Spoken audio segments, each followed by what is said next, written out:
All right, we're back. We are COMP305, Game Programming 1 at Centennial, and it's in the fall 2017 semester, and it's week 2, and we're doing an intro to Unity now. We just talked about your game pitches and your game design document at length, so you guys know, you should know by now what I'm looking for. I will put up all the assignments up on Dropbox and eCentennial, so you'll be okay. But for now, there's a couple things I need you to do.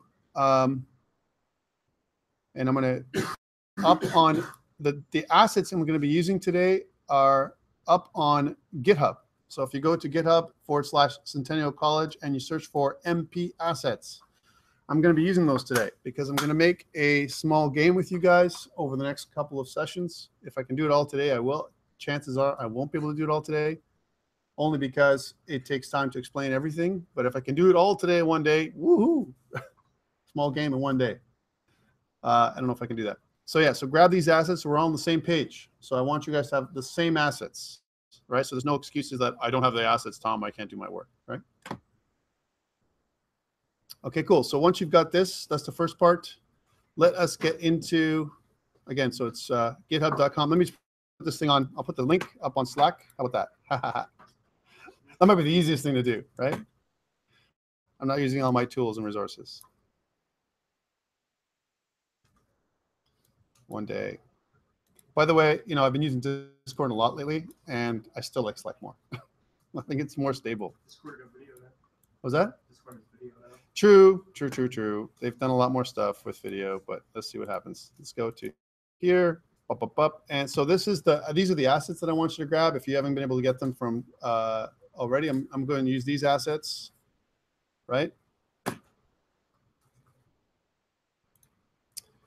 All right, so let's say you have the assets. Now we want to go to Unity. So I'm assuming you have access to Unity at this point, or you've downloaded it. We talked about it last week. That's the kind of stuff that I'd like you to try and do. So I'm going to pull up Unity now. Here's my Unity. I've upgraded to, I believe, to the latest version, 2017.1 or whatever, close to the latest version.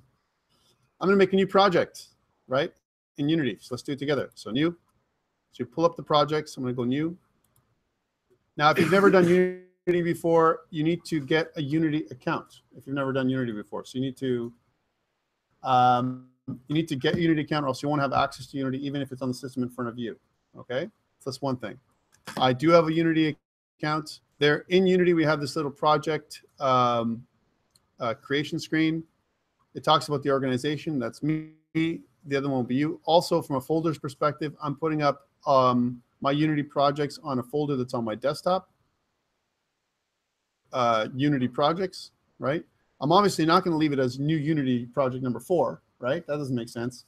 I'm going to change the name to COMP305, fall 2017, and it's going to be my mail pilot demo, right? Which is what it's like a 1942 assets that I'm using for this other little demo. I've done this a lot of times. It's just an asset package that I'm putting together and making a very simple shooter game with it. So people who are doing shooter games, some of the things I'm going to show you are something that, you know, the way you can add things into your game.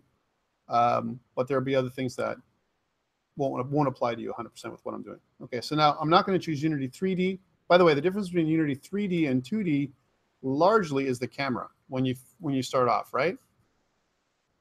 We'll talk about the difference in a second, but let's go to Unity 2D. I don't care about adding additional assets.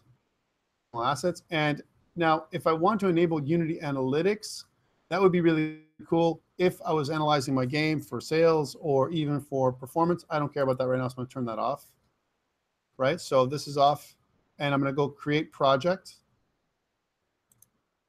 So let's talk about the Unity project that comes up and how my screen is set up compared to yours. We'll talk about that in a second. So please log into Unity.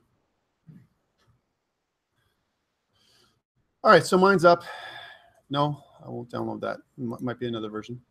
Let's go to layout. So layout, typically you'll see this. Okay, this is probably what your layout looks like right now. And layout, what it is the way the Unity screen is displaying stuff. Notice that there are a bunch of different panels. On the left, there is a hierarchy panel. I like to think about this as my outliner, all right, where it's almost like my game outline. All the things that are sitting on which is this part on the left. I'm sorry, I can't make this any bigger, but the panel that's hierarchy is all the game objects that exist in the game currently. Okay, so if you notice, it says untitled, and then I have this main camera. And if I click on main camera, there is a view in the middle that shows the camera. Okay, so that's the hierarchy. Then there is this big, massive window for project resources. That's what this is. This project resource window right here in the bottom. Project resource window on the bottom, hierarchy on the left, inspector, which is kind of your inspector for any object that you've created. It'll create a context-sensitive inspector on the right. That's what it does. So it inspects your object. It gives you all the properties of the object. It kind of shows them here. So context-sensitive inspector on the right-hand side here, as some funky buttons on the top left. All right, so these funky buttons here, the hand, this little thing that looks like a bunch of arrows, something that looks like it's rotating, another thing that looks like it's arrows are moving away, and this one here. Those are all different small little controls to help you deal with this middle panel, which is the scene panel. Notice that I also have another panel that's hidden in a tab right here called the game panel. I don't program like this in Unity. This is like the default setting, but I find that this setting is the most annoying one because I don't have enough space to do stuff that I'd like to do here on my scene. Resources take up all my space. My hierarchy is pretty small, which is okay. My inspector is probably okay, but I don't like this part here, the way it's laid out. So I change things around. Let's do it together. One thing to notice in Unity is that everything is tearable. I can tear off some of these things here, and I can rearrange my panels the way I like.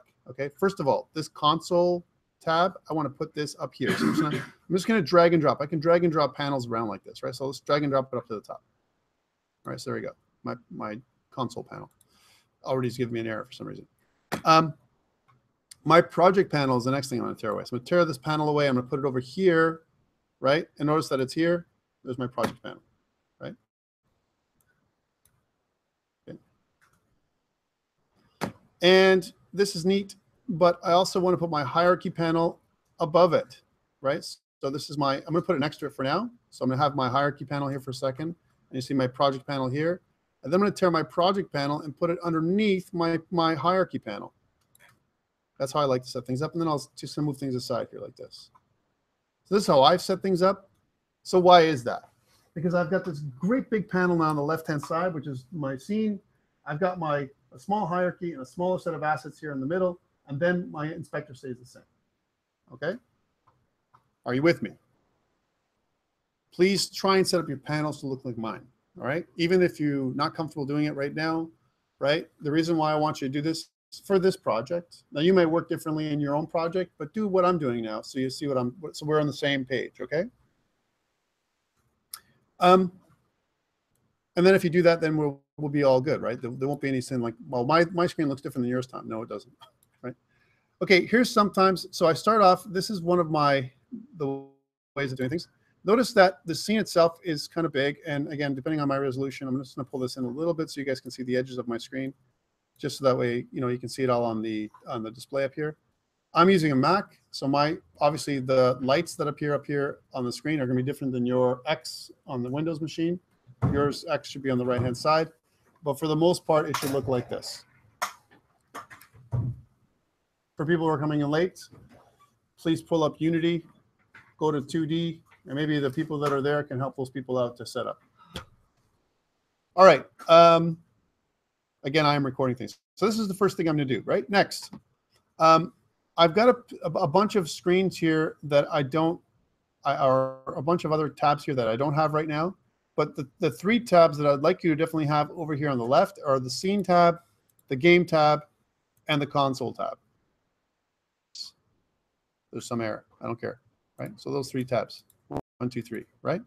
Hierarchy tabs up here, and then your assets tabs are down here. Okay, for game Unity setup mode for me in this class, right?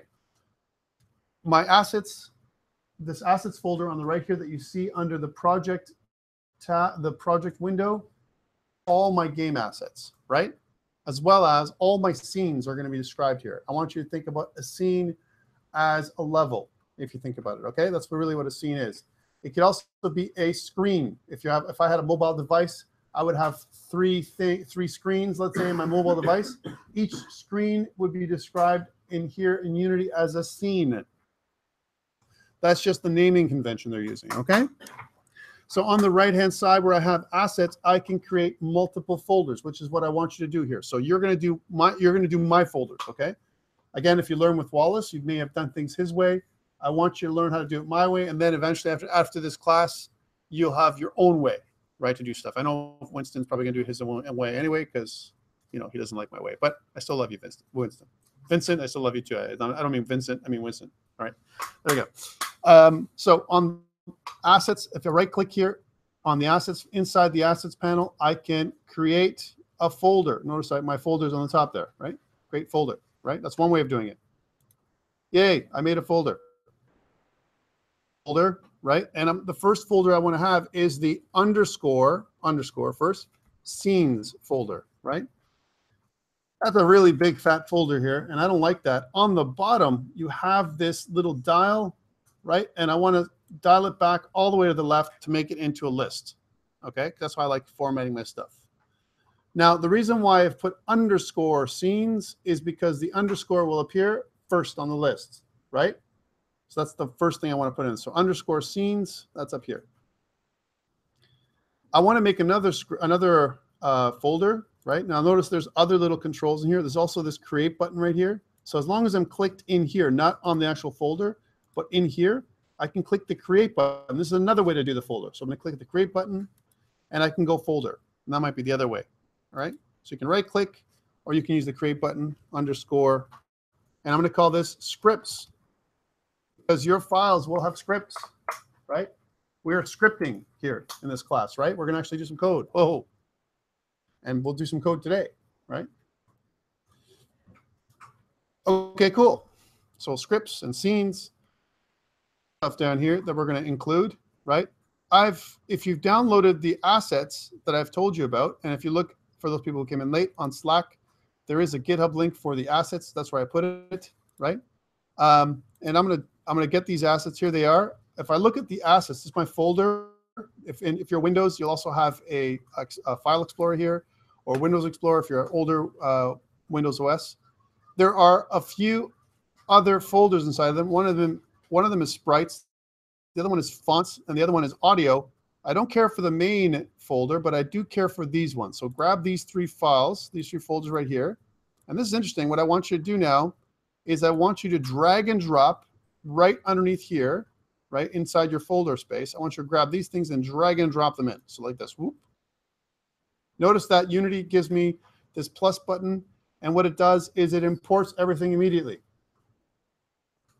That's kind of sweet, right? So it kind of does all that stuff. I've got audio, fonts, and sprites. We'll talk about other things we're going to put in here later on. For now, this is my folder structure. Are you with me? All right. If you're not with me, and if you haven't done this, you need to do this first, because I'm going to move on from my example, my demo of Unity today from here. Right? So, assumptions. You have a Unity account, right? 2, you've modified your layout to look like mine, right?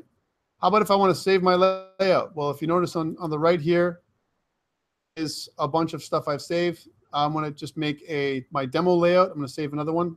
Here's my save my layout. So I don't have to do this again, right? I can just choose it next time for another project, like for your project, if you want to work like me. Save layout, and you have to name it. So the name I'm going to put is my demo layout. You can put your 2D layout, like something like 2D layout, right? And then save. And when I go back there, you can see that that's what I'm on, my 2D layout. It's also my 2x3 layout, because that's what it is, right? Or my 2D platformer layout, or a bunch of other ones. Okay, I'll just keep doing them because I want you to see how they're done. And we can also always modify this layout or make another copy of it or whatever. Okay, cool. So I've got this, but I want to put this up on GitHub, right? Because I'm working with GitHub. Remember I talked about this? This is the one thing that we do differently than maybe Wallace did. I don't know if Wallace worked with GitHub all the time. with GitHub regularly. I cannot do GitHub from here like this. If I do things with my Unity open, I will miss certain files. So if you open it up, you won't be able to open Unity. You'll have an error, right? So I need to close this off. But before we get there, under the Unity, under the menu item, Unity, you might have one on the Windows or Mac. Under Preferences, if you can file under Preferences under your window, a little bit differently on the Windows machines, you can see that on the left, there are a bunch of preferences or properties, attributes that I have, right? So I have general for how this stuff works. My OS X color picker, if I want to do that, I can use that. You won't have that. I have external tools. One of them is the external script editor. I'm going to be using MonoDevelop, which comes with Unity, right? However, you might be using Visual Studio. If you have on a Windows machine, you might choose Visual Studio 2015 or 2017. You would have to put that or select it here. I can also select things like VS Code. If you're a VS Code person, you like VS Code, you can put that there as well. And some other options. If you want to build things for Android or iOS, you'd have to put in some things here. You could do that. I also have that, but I'm not going to put it in there right now. Here's my SDK and the JDK for Android. If I was going to do Android devices. Colors, this is neat. Here's my animations, right? If I want to put colors for different things to highlight my scene. For now, you don't have to touch these things. I just want to show you that you can modify any of the colors that you see that are highlighted on the screen by going into Preferences. Here are my keys. So if I want to do any kind of actions, my animation keys, it tells you some shortcuts, and you can actually align new shortcuts for yourself here so you don't have to do things with the menus, which is kind of cool. I would leave your GI cache as is. Don't touch this right now. How many gigabytes? You can increase this if you like. It just makes your machine a little speedier. And then there's 2D max Sprite Atlas cache size. I've got 10 gig. That's pretty good. That's enough. And then your cache server. Your cache server, I don't have a cache server, and nor neither do you.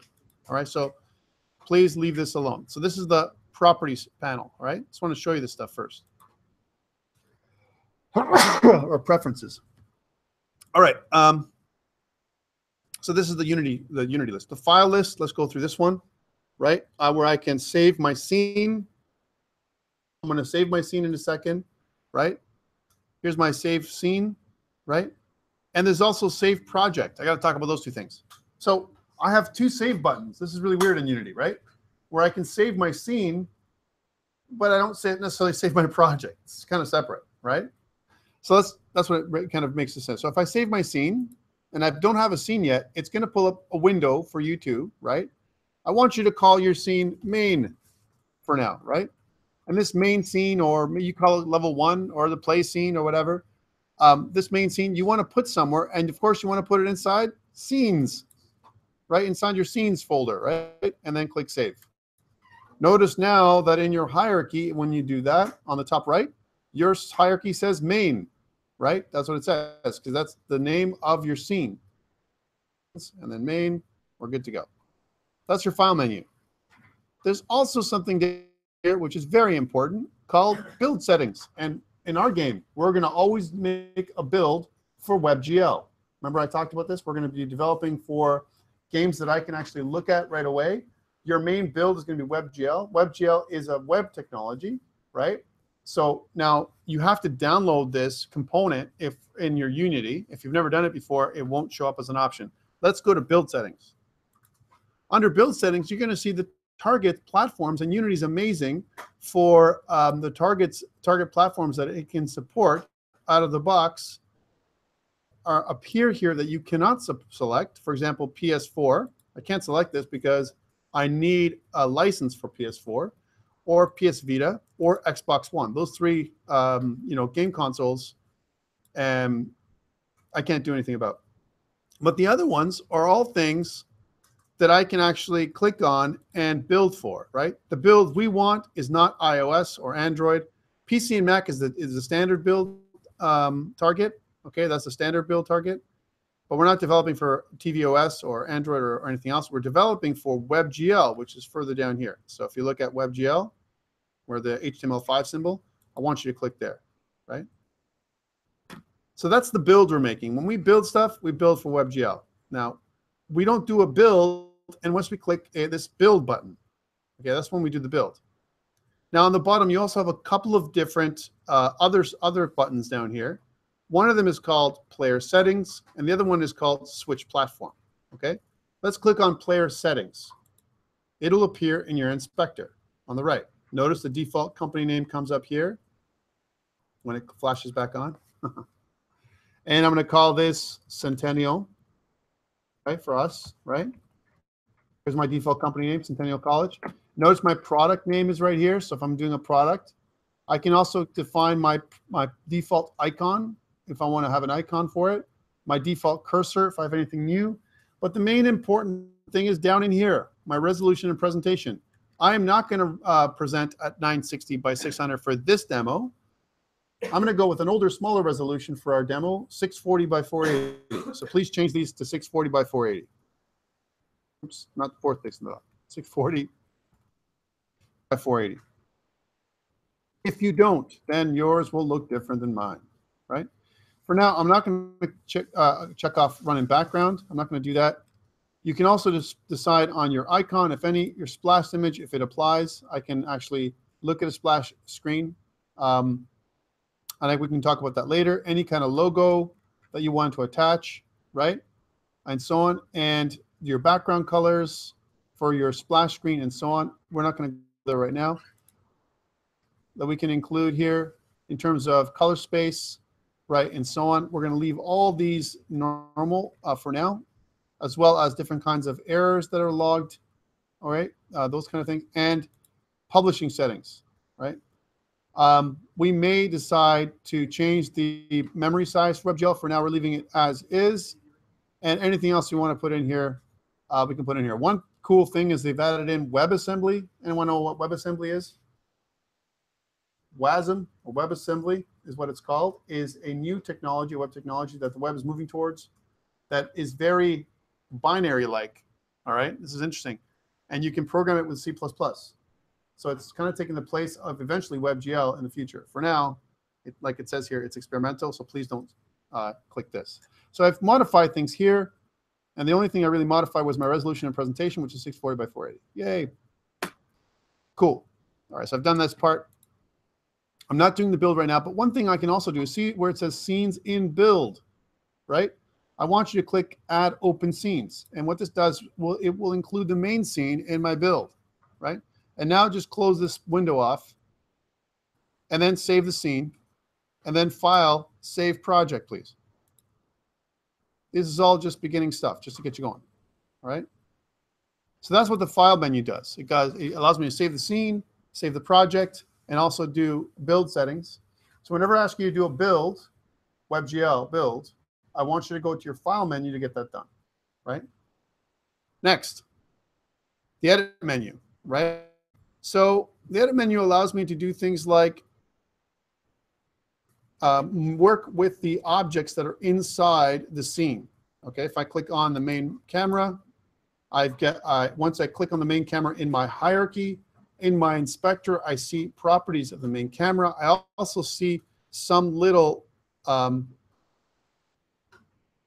these little marks here, these little anchors, right, that show my main camera that has been selected. Very important for 2D because right now my main camera, notice the projection is orthographic. Okay, if you've never been a gamer before and you don't know what the hell orthographic is for perspective, we're going to do a little demo with Blender. Anyone done Blender before at all? No one's done Blender before? All right. I'm a bit of a Blender nut. I love Blender. If you don't know where Blender is, you can get it from, I kind of put the link on there, blender.org, right? And what it is a free 3D program. It's a free 3D program, and it's like Maya, right? Or 3D Studio Max, or one of those professional 3D manipulation programs, right? But notice that I have this little object in Blender called a camera. And I'm just using this for demo purposes, so you don't have to do this. You can just watch, right? But notice that I've got this little camera here. This camera is actually looking at my cube. Now, we're on the top left in Blender, and don't worry about understanding Blender right now, it's just for my demo. Notice on the left, I have user prep, user persp, actually. User persp means user mode, the user camera, my viewport, this is my viewport, and in perspective mode, okay, perspective mode. So what I can do is I can tumble around the object in 3D, right? But notice my camera is looking towards the object. That's what it looks like. This is the center of my camera. It looks towards the object. But I kind of look at it in 3D perspective mode to kind of make me feel like, hey, question, is it really 3D? No, right? I'm looking at a flat surface. It's not 3D. I'm simulating 3D because in real life, the objects that appear closer to us appear bigger, right? So if I put this closer, this object, I bring it closer to me, right? That's not bring it closer. It'll appear bigger, but actually the object size hasn't really physically changed. If I move it farther away, it appears really small. This is perspective, right? Perspective camera, okay? So we try and simulate perspective with graphics, computer graphics. We simulate perspective in that we have something called the world space, which is the space that this cube lives in, as well as the local coordinate space of the cube itself, right? Or space, which is my viewport, what I'm looking at. So I have an X and Y coordinate space on the viewport that starts on the top left and goes to the bottom right. That's my viewport. It's in 2D. There's X and Y coordinates on my viewport, right? Being in my viewport, right? So the projection that I'm seeing right here is a 3D projection, right? Because my camera is giving me the illusion that I'm looking at things in 3D, but I'm not. I'm looking at things in 2D. My shape is being presented to me that within perspective, drawn, rendered, that's the other word for drawn, in perspective, right? But it's actually being rendered on a 2D surface, which is my screen and your screen too. Let's move the perspective so it looks like it's orthographic, right? I can do that in Blender by going to View, right? And I can change my perspective from perspective mode to orthographic. Let's try that. Oof. That looks kind of weird. But guess what now? It's the same size. No matter how far I move my block around, this is perspective, right? It looks the exact same size. It's never going to change the size of my block. There is no perspective in this particular view, right? This is perspective or orthographic perspective, an orthographic projection. And that's the projection we're going to be working in. We're seeing everything flat, as if everything is the exact same size. No matter how far away it is, it's still going to be the same size. That's orthographic.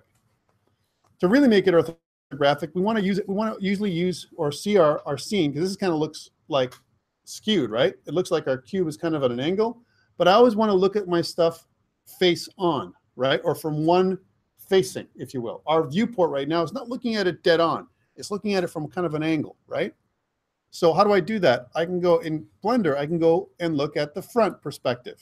Notice now that it is completely flat, right? I've got my X coordinate here, right? And in Blender, unfortunately, this is showing the Z up. In Unity, it's X this way and Y up, which is for most game platforms is how we do it, right? But you notice that as I move in perspective from the left to the right, my cube doesn't change size because I'm still in orthographic mode, right? And I can move up and down, right, in this perspective as well. But it looks perfectly flat. Am I perfectly flat? Yes, I am. However, Blender, just like Unity, is a 3D program, right? So anything that you see here can be finally translated again back into 3D mode. So let me go back to perspective. There's my perspective. You can see that that's still an object that's sitting in 3D, right? In Blender, here's my camera. This is my light source, right, in Blender. And here's my object, right? And it's still in perspective. But once I go back to, so this is depth here, right? So here's the depth way over here. But if I go back into perspective mode and I go to the front, it's a little smaller now. But if I go, this is in perspective. If I go back into orthographic, bam, it goes back to normal again, same size as it was before. But meanwhile, in real life, it's way far away in the Z, from a Z perspective. So the Z depth, or in this case, the Y depth, is really far away. You can't tell. Why am I telling you this? Because if you don't understand this, and when we go back to Unity, right, this, although it looks like a flat screen and we're looking at it, but really if you click this little button here where it says 2D, it goes wham into 3D. And this is what Unity looks like here, right? So you can see here in the Unity interface that you still have these 3 manipulator arms, right? In this case, we have Y up. That's the green. Always green refers to Y, red refers to X, and blue refers to Z as the Z axis, right? If I want to tumble around in the 3D space, I can press the Alt key on Windows or the Option key on Mac. You can see that I'm looking way far away. If I press the middle mouse button, I can pan right and left, right? That's what I can do, or up and down. That's what I can do, right? If I press the Alt key and the left mouse button, right, I can pan up and down. The right mouse button will allow me to zoom in and out, right, with pressing the Alt key. That's all the kind of stuff that I can do in Unity. I can also press the F key while my mouse is in the middle of my viewport. I press the F key. That's called frame select mode, right? And I'll be doing that a lot. Now, this is the camera that I'm looking at it's the 2D camera, but it really is actually not a 2D camera. It's a 3D camera with a very, very, very long perspective. And when you change this, look how far it is. And on the right-hand side, there's something in the inspector called clipping planes. Clipping planes means how close I can possibly see what the camera sees, and that's the near, and the far is how far away I can see things in the view, right? In terms of Unity units. Unity is measured in meters, so I can see 1,000 meters, 1 kilometer away from the camera, and 0.3 kilometers close, if this is a 3D view. Now, I'm not going to care about this in a second, but question, do I really need to see 1,000 kilometers away? This is an optimization I want you to change. Maybe 100, right? If I change to 100, notice that my box changes size, right? Okay, cool. So my box is only seeing 100 units away. Even that's far, right? But that's pretty cool. The size 5 is the size of my viewport for my camera. We're going to leave this for a second, but I'm going to go back and change it. I also have something called skybox. Yours might be a different kind of skybox. You can also choose a solid color, right? Let's change my skybox on my camera to a solid color, right? And let's make the background for us when we first start off black. Okay, let's make the background black. So all I've done is clicked on skybox here, and I've chosen my background to be, or a solid color instead of skybox, and background is black. Okay, why have I done this? You'll see in a second, right? Okay, cool. So let's go back to, from 3D, we're in 3D mode. Let's go back to 2D mode by clicking this little 2D button over here. Whoop, right? And let's press F when I'm with this button pressed. I'm going to press F for frame select mode and zoom in again. Zooming in and out, you can do with your scroll wheel on the mouse, the middle mouse button. By the way, to do Unity properly, to do Blender properly, to do any kind of 3D program properly, you need a 3-button mouse. If you're trying to do this with your little laptop with no button mouse, you're in trouble. So get yourself a 3-button mouse. I like to use this Logitech G502 because I'm a gamer, right? If you're a PC gamer, then this might be one mouse you're familiar with or whatever. If you're not, you need any kind of 3-button mouse. Would be good. With a scroll wheel would be helpful. But notice if I scroll in here, I can zoom in. So make it look bigger, and I can scroll out so I can see the same object, but it's in a smaller view. All right. Question for you guys, right? Trivia question. If I can't see my object in my scene, but it's in the hierarchy, does it exist? Okay, but it's not being drawn, right? That means my scene actually size, limited only to your capabilities on your machine, let's say, right? But I want you to think about that. The coordinate system of my screen is massive, right? It's huge. It's like it takes up, there's stuff that's not being rendered that's outside of my view of my scene right now, right? So too in Blender. If I have an object in Blender, let's just move back to 3D for a second, right? So I'm gonna move back to 3D. Now, it's not a Blender class, but I want to show you something, right? So here's my Blender object, and I want to move this way over there, right? Even though it's way over there and I can't see it on my viewport, it's still here, right? It's still inside my scene. It's not gone, right? And in fact, Blender also has a little outliner here. This is the cube. So if I move this way over here, way far away, still there, right? So that's one thing to understand. So any object you put on your scene will remain in your scene, even if you can't see it. So if you've got extra stuff in your scene, right? If you've got extra things in your scene, again, it's taking up CPU cycles because it's inside your scene, right? And from a game optimization perspective, just basic optimization we're talking about, not crazy stuff. Don't put anything inside your scene that's not necessary, okay? Because it's going to be something that Blender, in this particular case, if you're doing a graphic manipulation, or any other game platform, Unreal, Unity, what have you, I'm sure even Lumberyard now is the same, that object, because it has to keep track of it off screen. It's inside the game world, even though it's not being rendered. Okay, let's just kill Blender. We don't need Blender anymore. I just want to use Blender so you can understand camera a little bit. Oh yeah, that's nice. I don't know what happened. I thought I killed it, but I didn't. Just kill it. There. All right, so that makes sense. I've got my main camera here and some stuff, and my main camera sits like this. I think this is a great place for me to put this up on GitHub, okay? I want to put it up on GitHub. I've established my project. I've established my scene. I want to put it up on GitHub to share it with you guys now. So I need to do a couple things. I'm going to save my scene. I'm also going to resave my project just to make sure, right? And then I'm going to close off Unity. Bye-bye, Unity. Yay. Now, in my folders, I have a bunch of folders, and I have this Unity, right? This Unity projects folder that I'm using. Here's my Unity projects folder. And I just made this COMP305 F2017 mail pilot demo. This is my Unity project right here, right? And by the way, I can get rid of other projects that I've been working on. So those are the other two little copies or attempts that I've made. Maybe in the last little while. Here's my Unity test. Let's get rid of that too, right? But the only one I really care about is this one. This is my mail pilot one. I've got other ones from other lessons and other times, but I want this one right here. Okay, so I've got my stuff on the desktop. Now you have to know where your Unity project sits. If I look inside my Unity project, so here's my Unity project, I can see that I have assets, project settings, right? In my assets, I have my scenes, my scripts, my audio, all those folders that I had in there, plus, and this is why I wanted you to close down Unity, a bunch of meta files. Look, meta.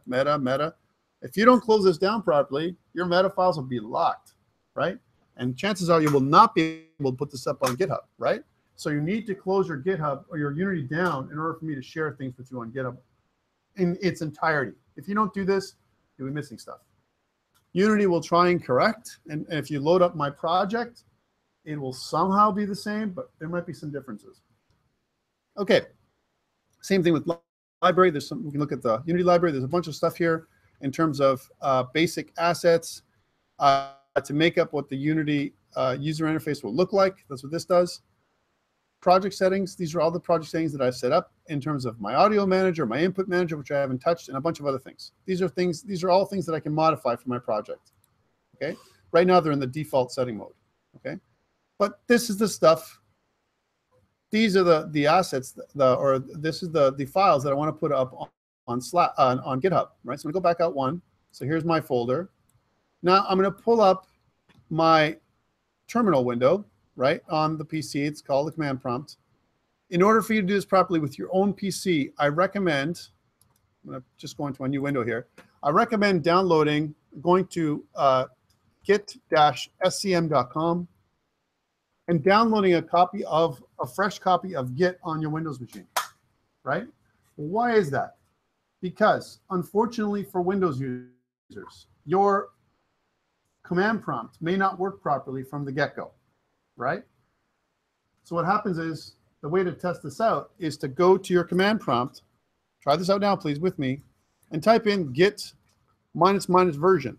If you can't do this, we got a problem, right? Because none of the git commands are going to work for you, right? My version in this particular case is 2.12.2. Yours probably will be different. Notice that here, the latest version on source control is 2.14.1. Who cares, Mine's okay, right? As long as you have Git, you're okay, right? I'm not saying any version, but you might as well grab the latest version online, right? For you Windows users. If you're a Mac user, you have nothing to worry about because chances are you already got Git. It's built in. If you're a Linux user somehow, well, I don't know how you're going to run Unity, but if you're a Linux user, it's the same. Your Git's working already, right? So please download this little the code here from git-scm.com. And what it'll do is it'll install Git in your command prompt properly, right? And everything should work okay. Okay. If it doesn't work okay, please see me in the next break, and I'll try and make your Windows machine work or function correctly. Okay. If it's already good, then we're good to go. We don't have to do this again. All right, cool. So I've got my Git, my window here coming up, and I want to go into this folder right here, this COMP305 F2017 mail pilot demo folder, this one, and I want to establish a new Git repository here, but I need to get there, and I'm on my desktop. I can swim through my folders in my desktop by pressing CD and then desktop. I can do that, Windows or Mac, sure, and it'll take me to the desktop for my user. That's nice. You could do that, right? But the way faster way to do it is go CD space and then drag and drop this folder onto your command prompt, right? Or terminal window and press enter. Boom. And now I'm right there. So if you CD space and you drag and drop your folder from your folders in your file explorer or your, on Mac, like I'm doing here from a folder on the Mac to your terminal window, and you press CD space and the folder name, when you drag and drop it in, you're good to go. You're there, right? All right. And if I do a listing command on Windows, it's dir. On Mac, it's ls. And you can see that I have a listing of my folders, assets, library, and project settings. I want to initialize my Git repository here, right? Now, there are two types of Git repositories I talked to you about last week. I talked about local repository and the remote, right? GitHub is a remote repository that's hosted, a cloud-hosted solution, right? And Git is my local Git repository here. So I want to do a Git init locally. This is Windows or Mac. And press enter. What this does is it initializes the Git repository. And notice I have in my iTerm on my Mac, it has this little thing that says master, right? That's good. That's a signal for me. By the way, you can get the same exact stuff if you're using PowerShell on Windows. If you use Windows PowerShell or the Git shell that comes with download from GitHub for the first time, then you'll have this, or even from git-scm.com, then you'll be able to get some extra stuff in your command prompt than you normally would. Okay, cool. So I've got this. If I do an ls or dir, ls minus al here, I can see that I've got this hidden.git folder right here. This hidden.git folder is where all your local Git files are stored. On a Windows machine, in order for you to expose that in your folder, you got to go into folders in control panel and open up your folders and basically show hidden files and folders. If you don't do that, you'll never see your Git stuff. And the directory command is slightly different here in Windows than it is in Mac. There you go, dir/a. All right, so it's almost exactly the same. So so that's dir/a, right? Anyways, either way, you'll still see this .git folder, and that's what you want to see here if you did it right. Cool. So I've got this first thing done. Next, I'm going to clear the screen. On Windows, it's CLS, right? The way you want to do it is next is git add dot. Git add dot, what that does is it tells Git to stage, that's what it's called, stage, all the files I want to add in my Git repository, right? So git add dot, it says take all the files that are recursively underneath my this main folder and add them to the staging area. Okay, that's what they're doing. So far, I haven't made a commit. Remember what I talked about last week? A commit is a snapshot of your current folder files, right? Now here's my snapshot. So I've got my files that are staged. I've positioned them to be captured, and now I'm going to say git commit -m for message, and there's two messages you can put in here: initial commit or first commit. I'm going to use initial commit. All right. Once I've done that and press enter, then it's going to add all these files in place. my command was, well, you notice how many files I added. My command was git commit -m initial commit, -m for message. All right. You can also make it first commit. Are we good so far? By the way, don't worry if you didn't get this and I'm going too fast. You can watch the video, right? That I'm producing right now as we're talking, right? What's that? Don't subscribe. Doesn't matter. Just watch the video. I don't care about subscribers. I care about watchers. If you watch the video, that's good for you. All right. So this is it. So we're good. I'm just going to clear the screen here so that way there's not so much stuff. There it is. Now let's take a look at GitHub. So I'm going to pull up another screen here. Actually, I already have it up. I'm going to go to GitHub.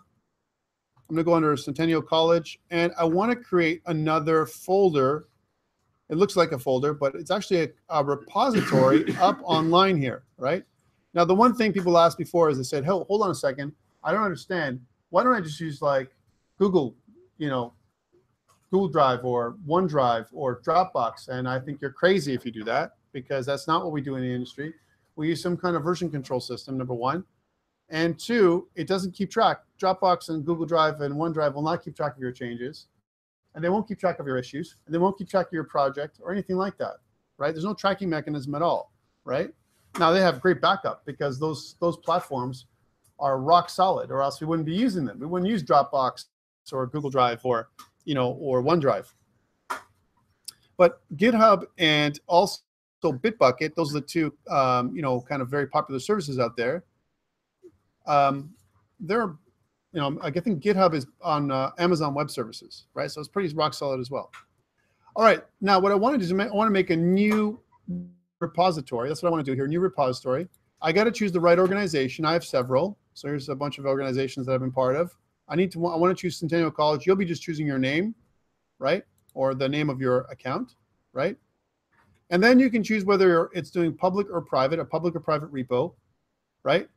Please do not initialize the repository with a README file or add any kind of license right now. We don't need that, okay? So public repo, I need to select the name for it, and I'm going to just choose the same name that we used today, which is COMP305-F2017-mail pilot demo, which is the first demo we're going to be doing together. Okay, there's mail pilot demo, and then press create repository. What this does is it creates an empty container for my repository, but right now, notice, by the way, it gives you some of the commands that I just already used. It's right here. When you make a new repository, git init, git add, instead of readme, git add dot, git commit -m, first commit instead of initial commit, that's all fine. But the last two lines, guess what I can do? I can use them, right? So I'm going to drag and drop, or copy and paste, sorry. I'm going to copy and paste these last two lines and go back to my command prompt or terminal and paste them in, and then press enter. And if you've set up your terminal properly, then what's going to happen is it's going to push from your local repository, because that's what those two commands are, to the GitHub repository. And those that's one thing it's going to do. The other thing is going to set up something called a remote. This is what this line does. So this adds a new remote. A remote is a connection. That's all it is, from your local repository to your GitHub repository online. Okay. And we called this remote origin. That is just the default mode or the best practice. You can call it whatever you like. All right? My GitHub. You can call it GitHub, actually, if you really want to, right? It's just the name of your connection, right? And then the link, there's a link to your connection. That's the URI of the connection with .git at the end, right? So this tells GitHub, hey, what is my remote? This is what we define the remote in this line, right? And then we're going to do git push. Remember I talked about last week, there's git push is uploading and git pull is downloading. It downloads from GitHub to your local machine, right? -U for unconditional, right? I'm pushing to the origin remote. So I'm connecting with the origin remote. That's the remote connection. And I'm pushing into the master branch. That's all default stuff. This is okay, but this is what this means, right? And then once I've done that, if I refresh my screen here, because I've done the push, you can see my assets up online now. Look here, my assets, my library, my projects. And I can say this is my, if I want to add a topic or description, I can edit this up here. I can say this is my mail pilot demo for COMP305 in the, like a really detailed fall 2017 semester, you know, at Centennial College. I can go as detailed as I want here, right? Which is kind of cool and safe. Kind of gives a description of what this this GitHub repository is about. I can add other topics in here. In fact, I can add in a whole README file, which I will not. But this is kind of cool. So I've got a little repository here. My repository has been saved. And now I can finally get to making some stuff in Unity because I've got a baseline project that's up on GitHub. And any changes I make from now on are going to be based on the base project. So I make a new commit. It'll compare the differences between my original commit, my first commit or initial commit, and any other commit that I do after that. All right, so any other capture, if I capture my project again and again. All right, so that's more details around GitHub, what you're going to need to do for your project. Okay, cool. Well, that's great. I've done this, and let's just add a little thing on the screen, then we'll take another short break. Because now we're already at 11 o'clock. That's how fast time flies when we're having fun. So if I go back to Unity, I need to relaunch Unity again, right? Here's my Unity. And when I go back to Unity the second time, you can see that it's going to have, when it comes up, it's going to have this project here. That's my main project here. I'm going to click onto it. And it's going to take me right into Unity. It's going to re-import stuff if it needs to. If it doesn't need to re-import anything, or if you haven't added anything new into the Unity project, it's just going to open it up like this, right? Here's the Unity project. And what I want to do is I want to go into my sprites. Here's my sprites. And you can see that I got several sprites I'm going to use for this demo. I've got a cloud sprite, looks like this. If I actually left click on these, an island sprite, an ocean sprite, a plain sprite, those are my main ones. I got some other plain sprites in there I'm not going to use. But these are just sprites. And what is a sprite? Anyone know what a sprite is? We might have covered that in one of the other courses. No? No one knows what a sprite is? Say that again? Nope, that's a sprite sheet. Yeah? An image representation of? Okay, yeah, it could be an image representation of a character. What else? What it really is a sprite? If you break it down to its component pieces, what is a sprite? Graphics? Okay, keep going. I know this is not difficult. Down one level, down one. You guys are way higher. You guys are abstracting too high. What's a sprite? Huh? That's the file format. It's a transparent picture. You guys are circling around this thing, right? Yes. An image. You're still circling. What's an image made of? Pixels. That's what a sprite is. Whew. Picture elements, right? Pixels, right? Picture elements. So that's what a sprite is, made of a bunch of pixels. Yay. It's also, if you want to go one level further, zeros and ones, right? To make up this array of pixels. That's what it is, right? That's what a sprite is. But is a sprite a game object, right? The answer is no. Sprite is a sprite. Sprite is an asset. That's what we have here. It's a sprite. Okay. In Unity, we also have other kinds of objects called prefabs, right? So let's make a new folder in our Unity project. Make a new folder here. I'm going to right-click in this case, and I'm going to call this prefabs with capital P. I want you to think about prefabs as prefabricated items or instances. Let's think about them as a solid objects of a class. All right, I don't know how better to say that, but almost like I'm making game objects and I'm capturing their entire state, all their properties, their basic properties or their default properties and everything else. I'm going to capture them and put them inside my prefabs. So I need a folder for that. And prefabs, the prefabs folder is a special folder. If you put it inside your assets folder in Unity, Unity will understand that that's where that folder is going to be used to store all of my assets that I'm going to reuse. Okay, prefabs. Now, this is interesting. If I go back to my sprites folder inside there, and if I click on my plain sprite for a second, notice on the right-hand side, you can see the texture type is Sprite 2D and UI. Sprite 2D and UI, right? There's other types you can choose as well here. We're going to leave it as Sprite 2D and UI, right? Under sprite mode, there is single. You can also have multiple. If I had a sprite sheet, I would have multiple in here, okay? And then, this is interesting, pixels per unit, 100. What does this mean? That means that if I have my sprite sheet, and I drag and drop this sprite onto my screen right now, for each pixel in my sprite, it's going to be 100 pixels on my screen. It's not pixel perfect, in other words. But I want to make a pixel perfect 2D game, which I'm going to try and get you guys to do as well. Pixel perfect. There are issues with pixel perfect games, but this is the great thing that we're doing. This is why we're learning Unity, right? It means I want 1 pixel per pixel, not 100 pixels per pixel. That is not pixel perfect, right? Now, there's reasons why Unity does this pixels per unit stuff, so that way you can adapt to different screen sizes with your game. Okay, that's what it's for, right? So your game is more adaptive as opposed to absolute. We're going to start with absolute positioning. And so I want you to change these pixels per unit to 1. Please do that. Want to make a change here, pixels per unit to 1, right, as an example. And by the way, notice there's normal quality. There's no or none in high quality from a compression perspective. I want you to take off compression and put it to none. Why is that? Because if I compress my sprite, I'm not actually getting great quality on it. You'll actually see a little bit of fuzziness around my sprite, right? And I don't want this. I want no compression, and I want 1 pixel per unit, right? Not 100 pixels per unit.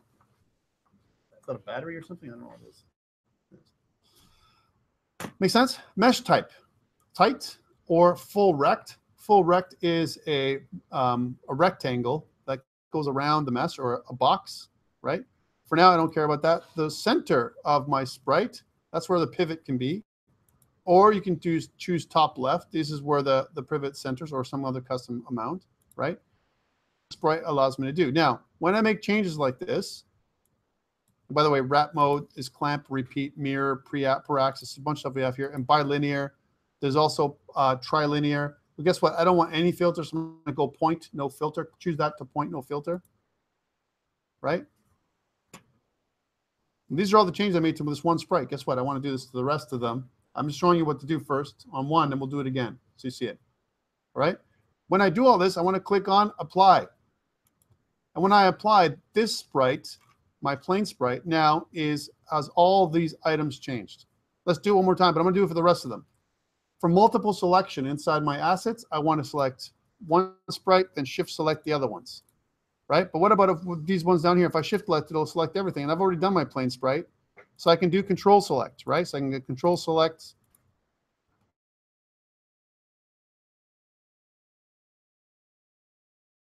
You want. Notice I can do everything at once. Instead of doing one sprite at a time, I can go in pixels per unit here and change this to 1, just like we did, right? That's the first thing I want to do. I want to change my filter mode to pivot point, no filter, right? And I want to choose my compression mode from normal to none. And now what I have is, in here, right, I can apply, and it'll apply the changes to all of my sprites, which are also called textures in the gaming world, right? They're textures. They're just images, right? So I've applied these changes. Now, this is neat. So my sprites are all set up properly. Let us pull my sprite, my first one, my plain sprite, into my hierarchy. So I'm going to pull this right in. So I'm going to drag and drop it right in here. Whoa, it's massive. What the heck? How come it's so big? Because now it looks like this, right? But that was my screen back there. Look at my main camera is like way down here. And this is what I'm actually going to see. If I actually look at my game folder, my game tab, it looks like this. I just see like a real close-up of my sprite because it was 100 pixels per pixel right before, and now it's pixel perfect. It's massive, right? Okay, so what do I do here? How do I fix this problem? I got to change my camera. So I'm going to go to my main camera, and on the right, where it says my size, right? This is the way to do it. Usually the size should be half of the height of your resolution. I've chosen 640 by 480, remember, in my build. So that means I want my height to be 240, which means this is the size you want to put in here. So change this to 240, please. 240, right? Now if I look at my main camera, so here's my plane, and here's my main camera, and I do F for frame select, you can see that. Let's do this again. There it is. There's my main camera, right? My main camera is this big now, right? If I zoom out. And if you look at the preview, what my camera looks at, you can see that what my game is starting to look like. It starts to look like this. That's what you should have right now. A nice and clear image on the screen, right? So here's my scene. How did I do that? So what did I change? On my camera, I changed my size to 240. I left everything else the same. The reason why it shows black for me, and maybe for some of you it doesn't, is because I changed my clear flags to solid color. In my background, I changed to black. I just dragged this way down here to black. If you change to another color, then that's what it'll appear as in the preview or in your viewport. All right, so I'm changed to black. Are we good? Are you with me? All right, I'm going to save that. Save the scene. All right, cool. Look, my plane now, right? If you look on the right-hand side, has some other stuff. If I look at the plane down here inside my sprites, here's my plane and my sprites. It looks like a sprite. But if I click on my plane in my hierarchy, it's not a sprite anymore. It is a game object, my friends. And if I double-click on the plane, it'll zoom me in. If I click once and then click again, I can modify the name of my plane to player, which is what I really want. That's my player object. My player object looks like a plane, right? It's using the plane sprite to create my player object, right? If I zoom out again, I can see my camera, right? Let's look what it looks like in 3D. This is neat. So if I click on 2D and I go back to 3D, I actually see that my sprite, right? My sprite is actually just a plane, P-L-A-N-E, of my plane, right? That's what it looks like. So that's my sprite. And if I look at my main camera, that's my main camera right now. The way I've looked at it, I've really made it small because I don't care what's in the layers behind, right? This is what my camera looks like now. This is my camera. That's my camera's view, right? And by the way, it's right here like this, what it really looks like, because the arrows point up, right? But take a look at this. In your perspective, the way it should really look like, and you're going to say, well, how should my arrows be pointed? Your arrows should always be pointed like this, from this to the right perspective. Right, X goes to the right. This is the red arrow. Y goes up, and Z goes into the screen. That's the positive, into the screen. That means that any positive Z value is into the screen, right? Any negative negative Z value is out of the screen towards me, right? Any positive X value is towards the right. Any positive Y value is towards the top, right? Let me go back to 2D mode for a second. Whoop. That means positive X is over here, right? Positive Y is up here. That's what we think. That's what we think anyway. And positive and negative Y is down here. However, right? That is not the case 100%. My viewport right now is centered such that if you look at my screen, right? My screen, the camera itself, the 0, 0 point, the origin of the camera, the middle of the world, the game world for Unity is in the exact center of the screen. And this is where my object is positioned. Notice that my camera and my player, here's my camera and here's my player, both have this one component in common, right? So what my game objects are made up of a bunch of components on the right-hand side, as you can see, a bunch of components, right? But all game objects must have the one component transform. The transform component on my player and the transform component on my main camera look identical other than the negative Z value of my camera. That means it's kind of back. It's back out. It's pointing, it's kind of towards the camera, it's towards us, the user. That's where the negative Z value. So it's actually sitting on top or away from the player, right? That's where the negative Z value is. If I change this value from a negative Z to a 0, the camera and the player will be right on top of each other. So you won't be able to see the player because it's not, the camera's so close. Watch. If I change this negative 10 on the camera to like a -9, right? Look what happens on the game world, right? It actually looks closer. And to see this in real time, I'm just going to pull this tab down over here for now. Okay, so here's my player, and here's my, the player in my scene. Here's the player on my camera. And if I change the camera again to like -8, and if I actually look, if I hover over my mouse over the Z and I change this value, I can change it by hand. You can see that as I change stuff, right, -10 this way or this way, it comes to the point where I can't see it anymore. When I go to the 0 point, I can't see it. Now, every other time it looks exactly the same because we're in orthographic view. But once I go to 0 or anything else, the camera's on top of the player, so I can't see it. Doesn't mean that it doesn't exist. Let's go back to -10. Okay? And I'll pull this over here. So that's the camera and what it looks like right now, right? And it's in the middle. But like I said, the viewport rect, this is the viewport rectangle, is 0, 0, and the height of the whole viewport is 1 height. These are normalized values, okay? So this is 1 height. So it takes up the entire height, 100% of the height and 100% of the width. That's what this thing says. So if I want to make my camera only half the height of my viewport in my game, I can do that by changing this width to, or my height to 0.5. Watch, 0.5. And you can see that my height now is only half a height. If I go back to my game, you can't see the difference, but this is what my viewport really looks like now. And if I really change this even smaller, my width can be 0.5, right? So it's really small, like only 1/4 of my camera. And I can have multiple cameras in my scene, and they can have their own heights if I want. For now, let's put these all back to 1. Just want to show you that that's possible.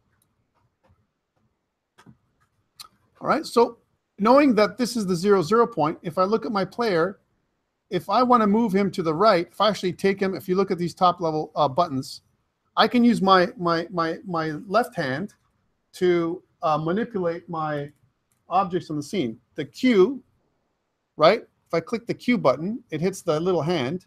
The W button hits the manipulator. The E button allows me to rotate the object, right? The R button allows me to scale the object in one direction or the other, right? I can do these things inside my viewport. I don't want any of this stuff to happen, so I'm just going to undo with Command or Control Z, right? But these things here allow me to do things with the QWERT, okay? Let's press the W button for a second now. And if you notice, if I press the W button, I'm going to get back the manipulator arms, right? Let me zoom in here so you can see this. And I'm going to press the Alt key or Option key on the Mac and just move this around so I can see it on my screen properly, and then zoom in with my scroll wheel. Okay, so there's my little plane here. And if I take this little red arrow and move it to the right, take a look what happens on my transformer on the right. My position actually changes to positive 30.9 units, right? You must have this, you must see this, the inspector on the right, right? So again, here's my yellow arrow, right? It looks like a yellow arrow right now because I've clicked onto it, but it's actually red. Anytime I click on an arrow, it changes color to yellow, which tells me that I've constrained my movements in that particular axis. That's what it means, right? So I'm taking this yellow arrow that I've already clicked on, and if I move it to the right, it increases in values of X. If I move it to the left and until I get to the origin, it goes to about 1, 0. And then if I move it to the left, it goes negative. So that is the coordinate system of Unity right now. Okay, we can change this later, but this is what it is. Same thing with the up arrow. If I go up, I go positive values. And if I go down, I go negative values. You see that? Right, so this is the coordinate system that I have to work with, right? So my coordinate system right now is right here. Now, what if it's in the middle of the screen, 0, 0? What if I want to put this in the lower 1/3 of my screen? So I want to start my plane when I script this thing right down in here. I want to take this plane, I want to put it down in here, and this is approximately where I want to start it off. Well, if you look on the negative, it's negative 204. Let's change this to about negative 200. You can see that I can modify it by hand. My position should be 0 on the x-axis, so it's exactly in the center of my screen. And let's suppose this is where I want my plane to start. In the game world, we can't tell, but it looks like it appears down in here. Hey, one more thing about this before we take a break, right? Notice that inside my game tab that I have something called free aspect, right? Free aspect. That's nice to show us what it looks like on any screen, but we want to limit our screens to 640 by 480 to give us the right view. So if I take free aspect and change this, right, I can make my own perspective. I've already done this, right? Here's my mail pilot. But for you, all you need to do is go down to this plus sign and add in your perspective, your 640 by 480 with a fixed resolution, label it and press OK, and you will create your own perspective. So I want to choose mail pilot. So I just called it mail pilot, 640 by 480. And now you can see that this is what the screen would look like. So you can see that on the screen right now, it should look like this if I was going to build this game, right? And here's our final bit. I want to build the game with you guys now and put it inside of a special folder called WebGL, all right? How do I do this? So I save my scene, right?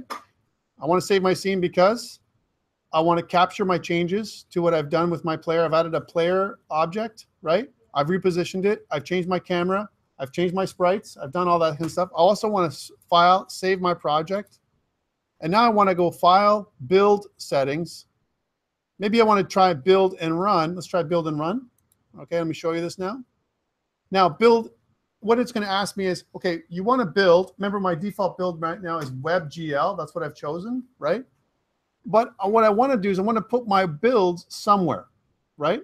And I want to choose a folder for it to go into. So I'm not going to put it here. Notice that I'm sitting outside of my assets folder right now. I don't want to go in there. I want to make another folder called builds. Here's builds with a capital B. I want to go in here and I want to name my folder, right? I want to put another folder in place, maybe or name my file. I want to call it WebGL. Or you can call it whatever you like, but I want to call mine WebGL. And click Save.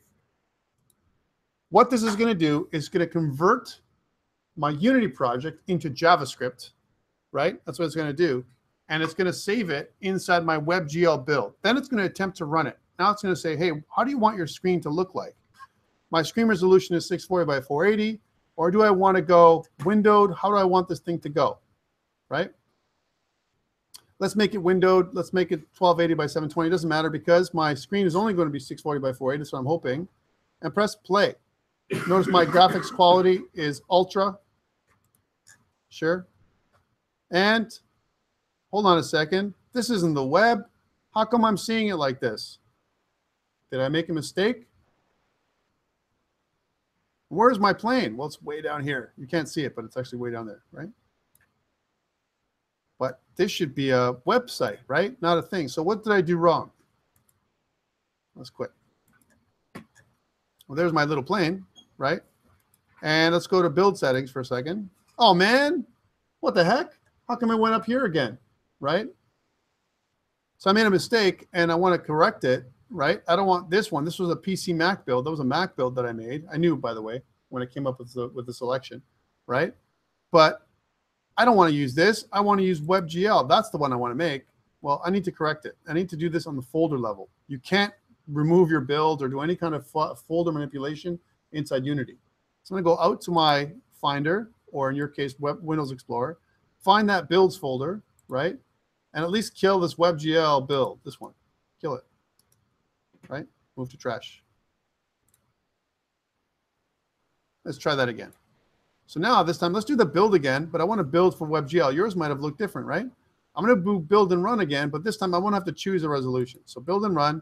It's going to ask me where I want to go. I want to go into my builds folder. I want to call this WebGL, and press save. Okay, cool. So it's going to take, this folder, right?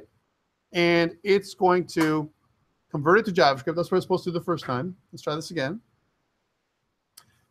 Now, this may take different lengths of time according to your system. My system is an i7 with 16 gigs of RAM and a terabyte SSD. Yours may not be that, right? So if your system is not like that, right, it'll take some more time than mine, right? Only because, your system specs aren't as fast or whatever. Don't worry about it. By the way, you don't need an i7 with terabyte SSD and 16 gigs of RAM. But I recommend it if you're going to do any kind of game development. You need as much capacity and resources as possible. Yes, right. So at least, and the only thing I don't like about my Mac, I'll be honest with you, is that it only has a 2 gig. It's only got a 2 gig video card. right? I recommend when you're doing game development, you should have a 4 gig video card at least, if you can afford it. Yeah, go ahead. 8 gigs would be preferable, right? There's other cards that are bigger, right? But the reason why you want to do that is because the more capacity you have on your GPU, the faster it can render, the faster it can do this kind of stuff. You also want a good CPU. This is CPU stuff that I'm doing right now, because my CPU is calculating and crunching and converting my project from Unity to WebGL. That's why when it went fast too, I was like, wow, that was really fast. That's got to be wrong. There's no way that my WebGL build is going to be so long. Why am I showing you this build stuff before I stop? Because if I do a little quiz, a little test with you guys around week 7, I'm just putting it out there. Maybe week 6, something, maybe week 8, some other off day, right? It's going to take time for you to do this WebGL stuff, right? So you need to know how to do this. And I want to start from day 2. This is day 2. I would have done this day 1, but we had all kinds of other setup to do. I want to start with day 2 to show you that this takes a while, right? Don't expect that your WebGL build is going to take like a minute. It won't, right? It takes time for it to happen because you're converting into JavaScript. And now, but once you do it, it's convertible so that I can see it anywhere on the web. So one of the things that you're going to be doing is I want you to publish your game so I can see it. And we're going to use the free GitHub pages in order for us to do that. So everyone will have their game up on GitHub. Okay. So cool. I've got my plane. But take a look. It's right at the bottom. It's 640 by 480, right? It's WebGL build. It has all the Unity marks. But guess what? If I was to share this on a website somewhere, anyone can go see it right now. And actually, we did a little demo, but we made a little 3D game last year. I had a bunch of guys that I was working with, and we did and we put together something in about a week. And just if you want to check it out, go to mazescape.ca. It's not a great demo, but if you go to mazescape.ca, you can see another game that we built with Unity 3D, right? Right? Go ahead. Mazescape.ca. This is my own website, right? That we kind of used. It's going to take you a second because it's being hosted on Heroku right now, right? So it takes a second for it to launch, right? And you can see that you're going to have a 3D world. It might be a little slow depending on your system, right? Here's my 3D world. And what I can do is I can run around in my 3D world, right, with my WASD keys, right? I have a little mini map, right, that I've got going on here. This is all done with Unity, right? I can fire my weapon, right, with my left mouse button. I can kill this ball that's coming after me, right? Right? Yeah, I know, it's pretty crazy. You might have more lag than I do because of your system as well, right? Notice these little towers up here. These little towers will fire at you if you're above a certain point. Whoa, I just died. Right, because I only have so much health, right? If you press, I believe, the M key, or is it the W key? I can't remember which one it is. They programmed it, or maybe the tab. The tab key will show you where you are. So there's a bit of a mini map of where you are, right? So there's kind of little features we built in. We've got my little reticle here, my reticle. And the reticle basically shows me I have to find my goal is I got to find 2 keys, right? So I'm going to run around here, right? Oh boy, I'm in the edge, right? And if you press Shift, I can run. Be careful because there's holes in the map too. Oh, there's an enemy, right? Let's go there, right? And I'm going to go here. And guess what else happens, right? My map is procedurally generated, right? It's not the same for me or for you. We've made it so that the map tiles kind of procedurally generate, right? So it's pretty good, a little fun. Now, again, we did this in about a week and a half, right? And so it's not so bad for what it is. But this is all done with Unity. And this is what I want you to do. This is the whole point. The whole point of what I want you to do. I'm going to stop this now. The whole point of what I want you guys to do is not play my little mazescape.ca game, right? By the way, I own the domain. And this is what I recommend you guys do. From a business perspective, you're going to make a game. Buy the domain. Go to GoDaddy.com. You can get a free domain or a very cheap domain for $1.99, right? Or $4.99, let's say, a year, right? Buy a domain for your teams. Pitch in, guys. One guy has to own it at the end of the day. But you can get a domain, and you can point it to GitHub pages, no problem, if you want to, right? There's instructions for people who don't know what GitHub pages are, if I go to GitHub pages, really cool. You can host it here too. Take a look. It's free, right? But what it does is allows you to build projects or GitHub pages or web pages for free for your websites, right? As long as they don't include database, they don't include that, they're free. Okay, so I think this is really kind of a little cool thing that you can do. Again, this is kind of something that we did in a very, very short time, and we did it as a prototype in Unity. Notice those towers, well, yeah, you can't kill the towers. I wish you could. But the towers will keep firing at you and killing you and to force you on the ground so you can't cheat, right? That's what it looks like. Oh, yeah, you'll fall forever, right? Any questions around publishing with Unity and all that kind of stuff? We're going to be using WebGL. I want you guys to make WebGL so you can put your games, when you guys demo it for your alpha, for your first runnable and all that kind of stuff, I want you guys to demo it on a website. All right, so you're going to put it up on a website. We're all going to look at it. We can all play it, and we can give you some feedback on what your game looks like. Okay? Okay, finally, before we end, for this particular recording, I have my Unity. Right here's my Unity build. I'm going to save my scene. I'm going to save my project, and I'm going to exit Unity, right? And I'm going to go up on my terminal again, and I'm going to basically go git add dot, right? So I'm going to add all my new files. Now, let me tell you something. It's going to take a while to add my files. Why? Because it's also adding my build. So actually, my build is going up on GitHub as well, right? And I'm going to say git commit -m, and we'll say initial commit, or sorry, we'll say added player. We added a player object, let's say. And then I'll say git push origin. That's my origin remote. Actually, I'll clear the screen so you can see that. Git push origin master, which is basically going to push my changes up to GitHub.